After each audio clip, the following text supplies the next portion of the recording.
Hello everyone, welcome to the Money Talk channel and my first video. Today we will discuss gambling and we will feature a legendary name in this subject, Archie KARAS. Humans have always loved gambling since the dawn of history. Probably no other experience can simulate the excitement of taking risks, the chance to win and the fear of losing everything. That is why the history of texts written on gambling can be traced back to 2300 BC. Gambling is all probability for some, tactics for others, luck for others, and a different combination of these factors for others. Today, as you can guess, I will talk about gambling, but specifically about a very different gambler, Archie KARAS. Archie KARAS was born in 1950 in Greece to a low-income family. Due to his father's financial difficulties, who was a construction worker, little Archie would feed himself with the money he won by beating his friends in marble games in order not to starve. Archie, who ran away from home at the age of 15, started working as a waiter on a ship going to America for a salary of $60 a month. Archie, who settled in Los Angeles in America, started working at a restaurant with a bowling alley and a billiard hall. Archie, who spent most of his time playing billiards, soon became so good at playing that he started earning more money from billiard bets than he earned from waiting tables. When his fame in billiards spread and his victims decreased, Archie started playing poker in Los Angeles poker clubs. According to Archie, he won millions of dollars several times during these years and lost them just as quickly. In the following years, Archie was able to earn $2 million from poker and sat at the same tables with world-famous poker players. When Archie completely spent the $2 million he had earned in December 1992, he decided to go to Las Vegas with the last $50 in his pocket and play at the big tables, as any sane person would do. As a result of this decision, which was not really common sense, Archie became one of the most successful gamblers in history in the following 3 years, and his name was engraved among legends. When Archie came to the Mirage Casino in Las Vegas with $50 in his pocket, he saw a poker player friend he knew from Los Angeles and was able to convince him to give him $10,000. Immediately sitting at the poker table, Archie increased his money to $30,000 and more than closed his account by giving $20,000 to the friend who lent him the money.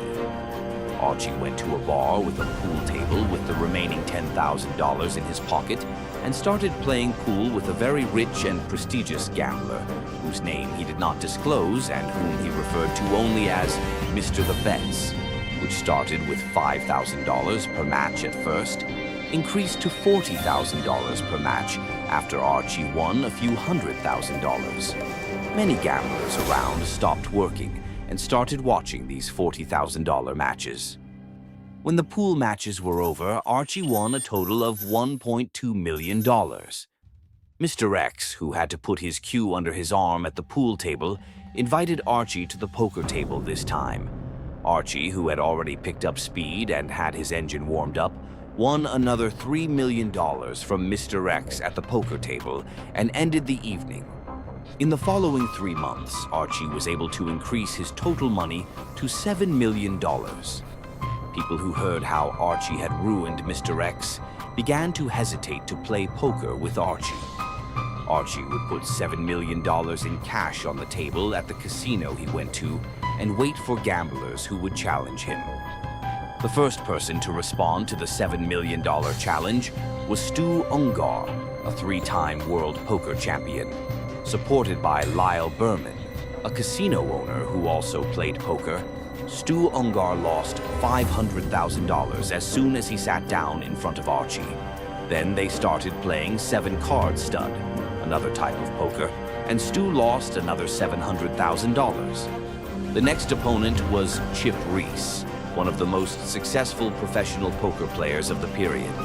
After 25 games, Reese also lost $2 million and left the table. Archie continued to beat the world's leading poker players in the following months and managed to increase his earnings to $17 million. However, due to his fame and his desire to play at very high stakes, Poker players were hesitant to even approach Archie. Archie, whose poker fountains had dried up, found solace in rolling dice. While Archie was betting $100,000 per dice, the casino he was playing at agreed to increase the limit for Archie's 4 and 10 bets to $200,000. Archie won another $920,000 in a very short time, and the casino decided to lower the limit back to $100,000. Archie realized that he could win $3 million in hours or even minutes by rolling dice, but he would not be able to win the same amount in poker for days. Archie's incredible luck, which lasted for 3 years, made him a handsome fortune of $40 million. His winning frenzy reached such a point that at one point, Archie had all the $5,000 worth of chips in the casino. Although he used both his brother and the casino guards to get him out of the casino, he also had to get a gun in case he was robbed. I would like to say that Archie bought a beautiful beach house on the Malibu coast with the $40 million he won, and then married the Mexican beauty queen of that year. But as you can imagine, of course, that didn't happen. After all, we are talking about an incorrigible gambler. As if to prove the saying goes, what comes, comes. Archie's incredible luck turned in 1995. Archie lost most of his money in just 3 weeks, losing $11 million at the dice table, $2 million at the poker table, and $17 million at the baccarat table. Archie, who had about $12 million left, went to Greece to take a vacation and clear his head. Archie went to the casino again on his return and lost another $11 million at the dice and baccarat tables. He returned to the poker table with his last $1 million, and this time he played against Johnny Chan, who was supported by Lyle Berman, and increased his money to $2 million. But he lost this $2 million on the dice table in a few days.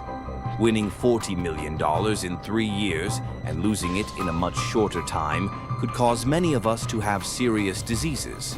But it was not very important for Archie. He summarized his perspective on money as follows. You have to understand something. Money means nothing to me.